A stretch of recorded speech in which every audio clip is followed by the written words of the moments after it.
আমেরিকায় বসবাসরত বাংলাদেশিদের মধ্যে দেশীয় সংস্কৃতি ছড়িয়ে দিতে নিউ ইয়র্কে অনুষ্ঠিত হলো বাংলা লোকসঙ্গীত উৎসব। শনিবার রাতে কুইন্সের উডসাইডে গুলশান টেরেসে জমজমাটে অনুষ্ঠানের আয়োজন করে শাহ আব্দুল করিম পরিষদ। আয়োজকরা জানান, কিংবদন্তি বাউল সম্রাট শাহ আব্দুল করিমের গান ও দর্শনকে নতুন প্রজন্মের কাছে তুলে ধরতেই এ আয়োজন। উৎসবে অংশ নেন বিভিন্ন স্টেট থেকে আগত শিল্পী, সঙ্গীতপ্রেমী ও কমিউনিটি নেতারা। এতে তুলে ধরা হয় বিভিন্ন শিল্পীর কালজয়ী গান, বাউল সঙ্গীত, দোতারা, একতারা ও হারমোনিয়াম পরিবেশনা। আগামী বছর আরও বড় পরিসরে লোকসঙ্গীত উৎসব আয়োজন করার কথা জানান আয়োজকরা।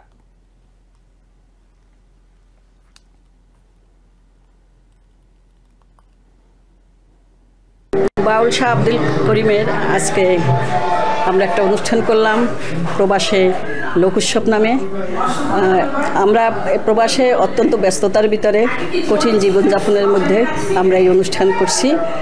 তো শিক্ষা জীবন ও জীবিকা অন্বেষণে আজ আমরা পরবাসী, কিন্তু দেশপ্রেম আমাদের প্রত্যেকের মনে, আর সেই দেশপ্রেমে উদ্বুদ্ধ হয়ে আমরা এই অনুষ্ঠানগুলো আয়োজন করে থাকি।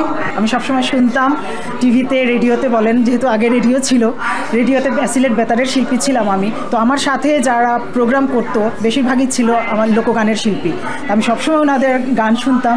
তো আমার সবসময় এর প্রতি ভালোবাসা থাকবে এবং আমি চাই নিউ ইয়র্কে এই ধরনের প্রোগ্রাম আরও হোক।